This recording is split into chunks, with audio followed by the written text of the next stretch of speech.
할렐루야. 하나님께 사랑받으시고 하나님을 사랑하셔서 교회에 나와서 말씀을 통해 믿음으로 나아가시는 주님의 귀한 자녀 한 분 한 분에게 하나님 우리 아버지와 주 예수 그리스도로부터 은혜와 평강이 넘치도록 임하심을 믿습니다. 이 시간 은혜가 넘칠수록이라는 제목으로 하나님의 말씀을 대언해 드리겠습니다. 하나님께서 저에게 은혜를 주셨습니다. 제가 청년 시절에도 하나님께서 은혜를 주셨습니다. 그래서 제가 결혼할 수 있도록 한 여인을 만나게 하셨습니다. 저 뒤에 그 여인이 앉아 있습니다. 제 아내랑 만나서 교제를 하는데 제가 그때 놀란 게 있었습니다. 제 아내를 만나고 보니까 전에는 잘 못 봤는데 제 주변에 키 큰 여성분들이 굉장히 많이 있는 겁니다. 제 아내 키가 170이거든요. 그러니까 여성으로 치면 굉장히 크지 않습니까? 그 전까지는 정말 키 큰 여인분이 안 보였거든요. 내 아내를 만나고 세상을 보니 키 큰 여성분이 굉장히 많더라고요. 그래서 야, 이렇게 키 큰 분이 많았구나. 신기했었습니다. 결혼을 했습니다. 그리고 하나님께서 또 은혜를 주셔서 제 아내가 임신을 했습니다. 아내가 임신하기 전까지는 제 주변에 임신한 여성분들이 잘 안 보였습니다. 근데 아내가 임신했더니 제 주변에 임신한 여성분들이 그렇게 많은 겁니다. 야, 언제 이렇게 많으셨지? 그래서 너무나 그것도 신기했었습니다. 하나님의 은혜로 저에게 딸과 아들을 주셨습니다. 얼마나 감사한지 모르겠습니다. 두 아이를 키우다 보니까 만나는 사람들 중에 첫째가 딸이요, 둘째가 아들인 남매를 키우는 집안이 또 의외로 굉장히 많은 겁니다. 야, 참 신기하다. 그러면서 제가 느낀 게 아내를 만나기 전에도 주변엔 키 큰 여성분이 많았고, 아내가 임신하기 전에도 임신한 여성분들은 많았고, 제가 딸과 아들을 낳아 키우기 전에도 딸과 아들을 낳아서 키우던 분이 많았는데 왜 그때는 안 보이고 지금 보였을까? 그 이유가 무엇이었을까요? 제가 관심이 없었기 때문입니다. 그런 분들은 항상 주변에 계셨는데 전에는 내 일이 아니어서 안 보였던 겁니다. 그런데 그것이 제 일이 되니까 너무나 잘 보인 것입니다. 저뿐만이 아니라 우리 성도님들도 마찬가지입니다. 관심이 없으면 안 보입니다. 그런데 그것이 나의 일이 되고 관심이 생기면 그때부터는 그것을 인식하게 되는 것입니다. 예수님 당시에도 마찬가지였습니다. 그 당시 유대 사회에 병든 많은 환우분들이 계셨습니다. 그런데 유대인들은 자신의 일이 아니니까 환자가 있는지 없는지 관심이 없었습니다.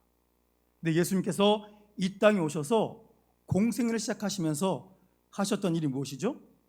천국 복음을 전하시고 병든 자와 귀신 들린 자들을 고쳐주신 것이었습니다. 예수님의 소문이 나니까 그동안 집안에 계시던 수많은 환우분들이 예수님을 향해서 나옵니다. 그래서 유대 사람들이 야, 우리 동네에 이렇게 아픈 분들이 많았나? 우연을 만나도 고침받지 못했던 환자들이 이렇게 많았나? 그들은 깜짝 놀랄 수밖에 없었습니다. 그런데 너무나 감사한 것은 예수님이 그들을 만나주신 겁니다. 만나주시고 천국 복음을 전하시고 그들의 병을 고쳐주셨습니다. 그 모습이 너무 신기하고 경이로워서 병이 고침받고 귀신이 떠나는 것을 보고 건강한 사람들도 함께 모였었는데 그 모습을 바라보고 많은 사람들이 하나님께 영광을 돌리는 모습도 성경에 기록되어 있습니다. 그러니 그 당시 예수님의 등장은 온 유대에 굉장히 쇼킹한 일이고 너무 신비스러운 일이고 경사스러운 일로 여겨졌을 겁니다. 여러분 생각해 보세요. 아파서 병원을 갑니다. 근데 의사들이 못 고친다 그래요. 돈을 많이 들였는데도 돈만 날리고 병이 조금도 호전되지 않습니다. 있던 돈 다 날리고 이제 먹고 살 길도 없어서 거리로 나가서 구걸하면서 먹고 살아야 되는 그런 일들이 얼마나 많이 있었습니까? 그런데 그런 참 가슴 아픈 분들을 예수님이 만나서 고쳐주시니까 이거 정말로 기쁜 일이고 축복할 일 아니겠습니까? 그런데 많은 사람들은 이렇게 축복도 하기도 하는데, 그런데 예수님이 고통당하는 자들을 고쳐주는 그 영광스러운 모습, 참 감사한 모습을 보면서도 기뻐하는 것이 아니라 오히려 언짢아하는 무리들이 생겨났습니다. 그들이 누구냐면 오늘 2절에 보시면 사람들이라는 말이 나오거든요. 근데 누가복음 6장에 보면 이 사람이 누구냐면 서기관과 바리새인이다 라는 것을 우리에게 알려주고 있습니다. 얼마 전에 이런 일이 있었죠. 안식일이었습니다. 이 안식일에 예수님의 제자들이 밀밭 사이로 지나가다가 배가 고파서 이삭을 뜯어서 비벼서 먹었던 일이 있습니다. 그 일에 대해서 이 바리새인들이 예수님께 막 따집니다. 당신의 제자들은 어쩜 이렇게 엉망이냐? 어떻게 율법을 어길 수 있느냐? 그때 예수님이 뭐라고 하셨습니까?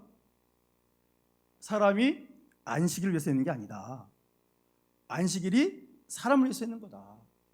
형식이 중요한 게 아니라 생명이 중요하다. 그 인자는 안식일의 주인이다 라고 선포하셨습니다. 그 말씀을 듣고 깨달아야 되는데 그들은 어떻게 했죠? 우리가 알고 있던 기존의 말씀에 저 예수라는 인간이 도전하는구나, 자신들의 가르침을 헛된 것으로 만들고 있구나, 분노하면서 예수님을 미워하기 시작합니다. 그리고 이제 새로운 안식일이 다가옵니다. 예수님이 가시는 모든 곳에는 누가 항상 따라다닌다고요? 환자들이 따라다닙니다. 자, 그래서 2절 말씀 한번 우리 다 같이 읽어보겠습니다. 시작. 사람들이 예수를 고발하려 하여 안식일에 그 사람을 고치시는가 주시하고 있거늘. 아멘. 자, 지금 이 서기관과 바리새인들이 지금 어떤 거에 집중하고 있습니까? 예수님을 고발해야 되겠다. 이 안식일에 자기에게 찾아온 환자를 고치나 안 고치나를 잘 보고 고치기만 하면 뭐 하겠다? 율법을 어겼으니 고발하겠다. 예수님을 제거할 생각밖에 없습니다. 자, 그래서 이 예수님이 그 주변에 있는 수많은 환자들 중에 좀 상황이 심각해 보이는 사람을 예수님한테 좀 밀어놓고, 그리고 예수님이 어떻게 하는지 지켜보고 고쳐주기만 하면 마치 아주 심각한 범죄의 순간을 목격한 증인들처럼 예수님을 고발하려고 예의주시하고 있습니다. 그리고 예수님에게 덫을 놓습니다. 이 장면을 마태복음 12장 10절에서 이렇게 알려주고 있습니다. 함께 봉독합니다. 시작. 한쪽 손 마른 사람이 있는지라 사람들이 예수를 고발하려 하여 물어 이르되 안식일에 병 고치는 것이 옳으니까. 아멘. 아멘. 자, 보십시오. 한쪽 손 마른 사람이 있다 그랬죠? 근데 그 사람을 예수님께 탁 밀어놓습니다. 상황이 안 좋으니까 예수님 보시면 고쳐주고 싶은 마음이 드실 거 아니에요. 그러면서 딱 밀어놓고서 뭐라 그럽니까? 예수요, 안식일에 병을 고치는 게 맞습니까? 하고 예수님에게 물어봅니다. 그들이 좋은 뜻으로 물어봤을까요? 아니죠. 지금 그들은 예수님을 고발하려는 그 고발의 도구로 한쪽 손이 말라서 고통 중인 사람을 자신들의 도구로 사용하려고 하고 있는 것입니다. 여러분, 이 한쪽 손 마른 사람, 이 사람은 누굴까요? 우리 누가복음 6장 6절 말씀 함께 보겠습니다. 여기 보니까 읽겠습니다. 시작. 또 다른 안식일에 예수께서 회당에 들어가사 가르치실세 거기 오른손 마른 사람이 있는지라. 아멘. 자, 이 한쪽 손 마른 사람을 이 누가복음 6장 6절에서는 어떤 손이라고 알려주죠? 오른손. 그렇죠? 오른손이 말라버렸답니다. 요 당시에 이 일들을 기록한 많은 문헌들이 있어요. 그 문헌들에 알려진 게 뭐냐면 이 오른손 마른 사람이 원래는 돌을 깎아서 만드는 석공이었답니다. 그러니까 이 석공이면 오른손은 그 사람이 일하는 힘의 근원 아니겠습니까? 그런데 무슨 일인지 모르겠지만 선천적인 것이 아니라 후천적으로 사고를 당했는지 병이 걸렸는지 모르겠지만 이 손이 말라버렸어요. 그래서 사용할 수가 없습니다. 이 손이 건강해야 경제활동도 하고 먹고 살 것인데 이 손을 더 이상 쓸 수가 없어요. 그러니 이 사람은 앞으로는 정상적인 삶을 못 삽니다. 그러니 그가 할 수 있는 것은 뭐냐면 길거리에서 구걸하는 그런 인생이 될 수밖에 없는 거예요. 너무나 안타깝지 않습니까? 그러니까 이런 사람을 만나면 우리가 어떻게 하는 게 정상일까요? 야, 저 사람 어떻게 하면 도와줄 수 있을까? 저 사람을 어떻게 하면 고쳐줄 수 있을까? 우리가 좀 머리를 맞대고 그 방법을 좀 찾으려고 노력해야 되지 않겠습니까? 그런데 하나님의 말씀을 잘 알고 믿음이 좋다고 자부하던 서기관과 바리새인들은 이 오른손 많은 사람의 아픔 따위에는 관심도 없고 그가 고침받는 건 더 관심도 없고 그 사람을 통해서 예수님을 고발해서 자신들 눈앞에서 제거하려는 이 악한 마음을 갖고 있었다는 사실입니다. 바리새인들에게 관심은 사람의 회복되는 것, 생명이 아니에요. 그들의 관심은 오직 하나, 예수님께서 병자를 고쳐주시기만 해봐라. 율법을 어긴 사람으로 고발하겠다 하는 이 악한 마음밖에 없는 것입니다. 예수님께서 그들의 악함을 알고 계십니다.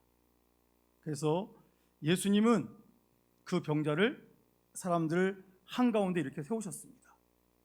그리고 모든 사람을 향해서 이렇게 말씀하십니다.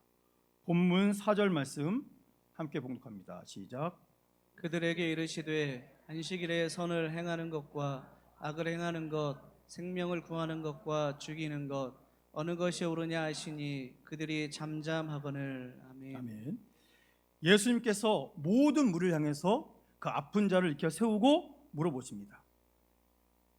이 사람들아, 안식일에 선한 일을 행하는 것이 옳으냐, 악한 일을 행하는 것이 옳으냐, 목숨을 구하는 것이 옳으냐, 죽이는 것이 옳으냐 라고 물어보십니다. 그랬더니 4절 끝에 사람들이 뭐라고 대답하죠? 말 못합니다. 그냥 잠잠합니다. 그래서 잠잠했다는 것은 말문이 막혔다, 이런 뜻입니다. 정답을 알고 있어요. 근데 말할 수 없습니다. 그래서 말 못하고 있습니다. 예수님께서 지난 안식일에서 분명히 선포하지 않으셨습니까? 사람이 안식일을 위해서 있는 것이 아니고 안식일이 사람을 위해서 있는 것이다. 형식이 중요한 게 아니라 생명이 소중하다, 이렇게 말씀하셨음에도 불구하고 그들은 조금도 깨닫지 못합니다. 예수님의 이 질문에 그들은 아무 말도 하지 않고 있습니다. 이 모습을 마태복음 12장에서는 구체적인 예화를 들어서 예수님께서 이렇게 말씀하셨습니다. 마태복음 12장 11절, 12절 말씀 함께 봉독합니다. 시작. 예수께서 이르시되 너희 중에 어떤 사람이 양 한 마리가 있어 안식일에 구덩이에 빠졌으면 끌어내지 않겠느냐? 사람이 양보다 얼마나 더 귀하냐? 그러므로 안식일에 선을 행하는 것이 옳으니라 하시고. 아멘. 아멘. 예수님이 말씀하시는 거죠. 당신들 가운데 어떤 사람에게 양 한 마리가 있는데 그 양 한 마리가 안식일에 구덩이에 빠졌다고 가정을 해봅시다. 그러면 당신들 그 양을 구할 거요, 안 구할 거요? 사람들이 어떻게 하겠습니까? 당연히 구하죠. 서기관 바리새인들 아마 가장 먼저 가서 구했을걸요? 그러면서 뭐라고 하십니까? 사람이 양보다 얼마나 더 중요합니까? 사람은 양하고 비교할 수 없을 정도로 너무나 중요한 존재입니다. 그러므로 안식일이지만 사람을 살리는 착한 일을 하는 것은 법에 어긋나지 않습니다 라고 예수님이 분명히 알려주셨습니다. 예수님의 이 예화를 듣고 누구도 틀리다고 말하지 못하죠. 예수님은 그럼에도 불구하고 굳어져 있는 이 바리새인들의 모습을 보고 너무 화가 나셨습니다. 그 굳어진 마음을 보고 탄식하셨습니다. 그리고 너무 화가 나셔서 그들을 둘러보시고 손마른 병자를 부르십니다. 우리 본문 5절 말씀 함께 봉독합니다. 시작. 그들의 마음이 완악함을 탄식하사 노하심으로 그들을 둘러보시고 그 사람에게 이르시되 내 손을 내밀라 하시니 내밀매 그 손이 회복되었더라. 아멘. 자, 예수님께서 손 마른 사람한테 뭐라고 하시죠? 그렇죠? 내 손을 내밀라. 그래서 내밀었더니 어떻게 됐대요? 회복이 되었대요. 여러분, 보통 예수님께서 병을 치료하실 때는 아픈 데를 만지십니다. 안수하시잖아요. 그래서 고쳐주십니다. 아니면 깨끗이 날지어다 선포하십니다. 그런데 오늘은 만지지도 않으시고 선포도 안 하셨어요. 그 단지 하나 뭐 했습니까? 손을 내밀어라. 근데 내밀었는데 내민 순간 어떻게 됐습니까? 회복됐어요. 이게 뭘 얘기하는 겁니까? 예수님은 만지지 않아도, 나으라고 선포하지 않아도 예수님이 원하시면 깨끗게 하실 수 있는 전능자시고 메시아이시고 그리스도이시다 하는 그 능력의 모습, 전능하신 하나님 아버지의 그 모습을 예수님께서 이 말씀을 통해서 보여주신 겁니다. 자, 이렇게 됐으면 그들은 어떻게 해야 됩니까? 두려워 떨어야죠. 그렇죠? 그게 정상입니다. 이 손 마른 사람이 고침받았어요. 얼마나 기뻤겠습니까? 나는 더 이상 길거리 삶을 살지 않아도 된다. 나는 구걸하지 않아도 되고 나는 다시 예전으로 돌아갈 수 있다. 난 다시 이 손으로 나의 전문적인 일, 석공일도 할 수 있다. 너무너무 기뻐합니다. 예수님께서 이 사람을 고치신 그 소문이 삽시간에 퍼져나갑니다. 우리 본문 8절 말씀 함께 봉독합니다. 유대와 예루살렘과 이두메와 요단강 건너편과 또 두로와 시돈 근처에서 많은 무리가 그가 하신 큰 일을 듣고 나아오는지라. 아멘. 아멘. 예수님께서 손 마른 사람을 고친 소문이 삽시간에 가나안 땅 유대 전체로 퍼져나가요. 여기 보니까 요단 건너편 나오잖아요. 그러니까 요단강을 기준으로 서쪽, 동쪽, 남쪽, 북쪽에 있는 모든 지역에 소문이 퍼져가지고, 야, 그런 기적을 또 행하셨단 말이야. 그래서 수많은 사람들이 환자를 데리고 예수님이 가신 곳마다 다 따라옵니다. 사람들 고쳐주셨는데 너무 많이 몰리니까 예수님 배 타고 잠깐 떠나기도 하세요. 왜냐하면 그 사람들이 10절 말씀 보시면 이렇게 적혀있습니다. 함께 읽겠습니다. 시작. 많은 사람을 고치셨으므로 병으로 고생하는 자들이 예수를 만지고자 하여 몰려왔음이더라. 아멘. 아멘. 자, 그들이 몰려와서 고쳐주세요만 한 게 아니라 뭐 했대요? 예수를 만지고자 합니다. 내가 예수님 한번 만지면 옷자락에 손만 대도 나는 병을 고침받을 거야. 너무 많으니까 순서 기다리기도 어렵고, 예수님이 그냥 가버리시면 어떡하지? 걱정이 돼가지고 막 서로 몸싸움 하는 거예요. 예수님 서로 만나겠다고, 한번 만져보겠다고. 그런데 예수님이 그들을 귀찮아하셨을까요? 아닙니다. 그들을 일일이 다 만나줍니다. 만나주시고 그들을 불쌍히 여기시고 그들을 어루만져 주시고 고치셔서 회복시켜 주시고 그들의 그 슬픈 마음을 다 위로해 주십니다. 얼마나 기쁜 일입니까? 일반 병자만 그렇게 하셨겠습니까? 우리 11절 말씀 함께 봉독합니다. 더러운 귀신들도 어느 때든지 예수를 보면 그 앞에 엎드려 부르짖어 이르되 당신은 하나님의 아들이니이다 하니. 아멘. 그러니까 귀신 들린 사람들도 예수님께 데려오는 거예요. 그런데 그들이 안 오려고 해도 예수님 지나가는 길에 보이면 그 귀신들이 어떻게 했대요? 엎드립니다. 엎드려서 예수님한테 뭐라 그럽니까? 당신은 하나님의 아들이십니다. 예수님이 나가 그러면은 다 나가는 거 아니에요, 그렇죠? 그래서 예수님은 3년 동안 너무 힘들고 바쁘고 어려우시지만 고통당하는 그분들을 외면하지 않습니다. 예수님의 관심은 뭐예요? 모든 사람들, 특히 병든 사람, 영적인, 육적인, 정신적인 병든 사람들을 예수님은 더 관심 있게 보십니다.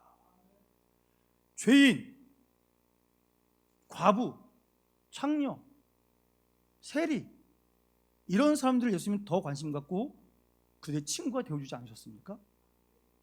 이 놀라운 사랑으로 예수님은 그들에게 하나님 나라의 그 주님의 사랑의 마음, 그들을 고치시는 그 은혜를 더 뜨겁게 자신의 삶을 통해 그들에게 다 나타내십니다. 자, 보세요. 예수님은 메시아로서, 구원자로서 강력한 치유의 능력을 나타내셨습니다. 그 권능 앞에 두려워 떠는 것이 정상입니다. 귀신들도 예수님 앞에 엎드렸지 않습니까? 이게 정상이에요.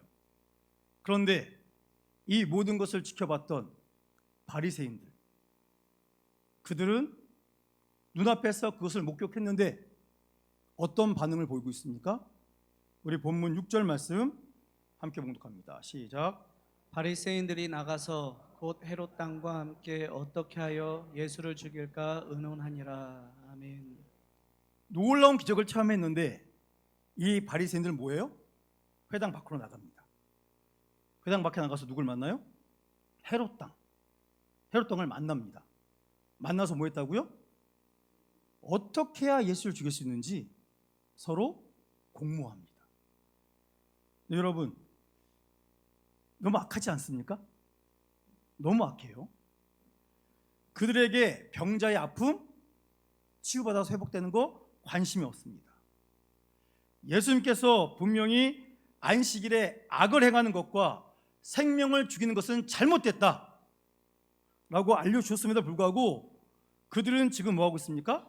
안식일에 악을 행하고 생명을 죽이는 일을 공모하고 있어요. 지금 자신들의 논리를 스스로 어기고 있는 겁니다.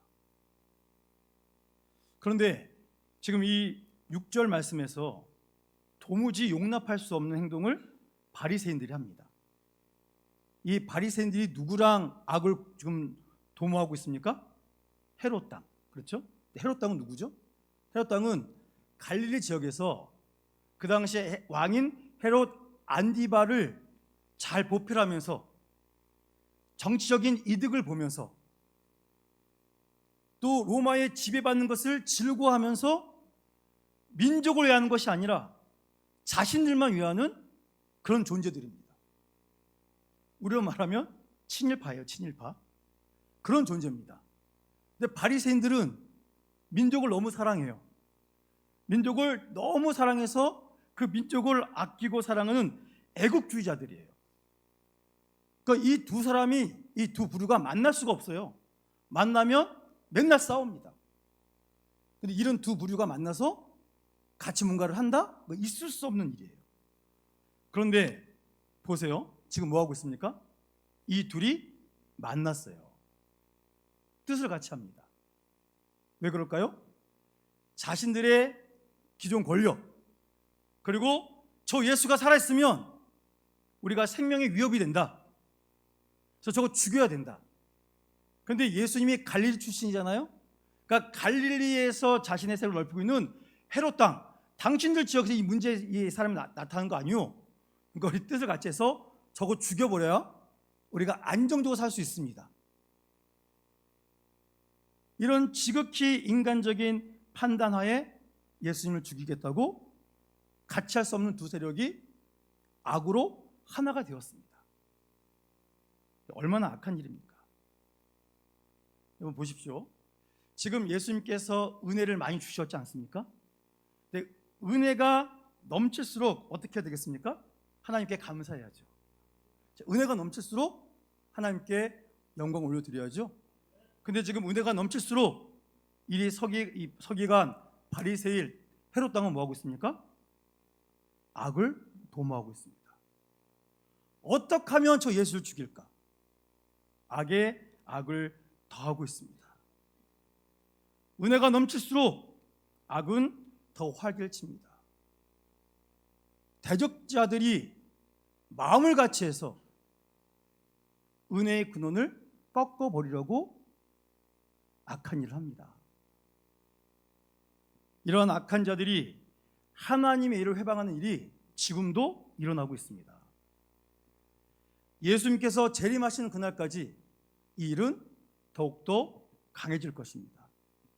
그러니 이런 악한 일이 발생하는 것을 우리가 두려워할 필요 없습니다. 무서워할 필요도 없고, 그렇지, 더 심해지겠지, 당연히 여기시고, 우리는 예수님께서 우리에게 보여주신 그 생명의 길, 사랑의 길, 하나님의 역사를 나타내는 그 길을 우리는 기쁘게 걸어가면 됩니다. 사랑하는 성도 여러분, 눈을 들어 우리 주변에 관심을 갖게 되기를 축복합니다. 너무나 아프고 힘들고 고통당하신 분들이 많이 있어요. 예수님께서 우리에게 직접 보여주신 것처럼 형식이 아닌 생명을 소중히 여기고 그 생명을 위해서 우리에게 주신 하나님의 달란트와 은사, 능력을 사용할 수 있는 하나님의 기뻐하시는 자녀가 우리가 되기를 소망합니다. 그리고 기억하십시오. 성도들은 스스로 선을 행하지 않으면서 우리 주님께서 선을 행하시는 다른 사람을 결코 비난해서는 안 됩니다. 그리고 그들이 행하는 선을 회방해서도 안 됩니다. 오히려 내가 하지 못하는 일을 그분들에게 해주고 계시다면 감사하고 더 잘할 수 있도록 우리가 옆에서 돕고 권장해야 됩니다. 또한 우리 교회와 성도들은 도움을 필요하는 분들을 예수님이 하셨던 것처럼 외면치 말고 우리가 할 수 있는 범위 내에서 주의 사랑을 나타낼 수 있어야 됩니다. 아낌없이 베풀고 최선을 다해서 보살펴 줄 수 있는, 그래서 그 안에 하나님이 당신을 사랑하십니다. 예수님이 당신을 고쳐주십니다. 회복시켜 주십니다. 이 놀라운 천국 복음을 전할 수 있는 주의 자녀들이 우리가 되어야 할 줄로 믿습니다. 그리고 여러분, 믿음이 있노라면서 하나님을 위하는 것이 것이라고 말하면서 말씀보다 자신의 목적을 위해서 하나님을 대적하며 악을 도모하는 사람들과 결코 같이 하지 마시고 그들에게 발도 들여놓지 않는 주의 자녀가 되어야 합니다. 지금도 주님께서 우리에게 임하십니다. 임하셔서 우리의 연약함을 담당하십니다. 우리를 고쳐주십니다. 주님께 다가오는 한 사람 한 사람, 그 누구도 결코 외면하지 않으십니다. 그리고 품에 안아주시고 심어주시고 하나님의 영광을 선포할 수 있는, 찬란히 빛날 수 있는 하나님의 자녀로 살아갈 수 있도록 말씀과 은혜를 주신 줄로 분명히 믿으시기 바랍니다. 주님은 지금도 우리를 맞아주시고 고쳐주십니다. 그러니 우리의 치료자, 우리의 구원자의 이름을 부르시며 예수님을 따라 살아가시는 참된 성도, 하나님의 소중한 자녀가 우리들과 우리 교회가 그 사명을 잘 감당하는 하나님의 귀한 도구 될 수 있기를 주님의 이름으로 축원합니다. 기도하겠습니다.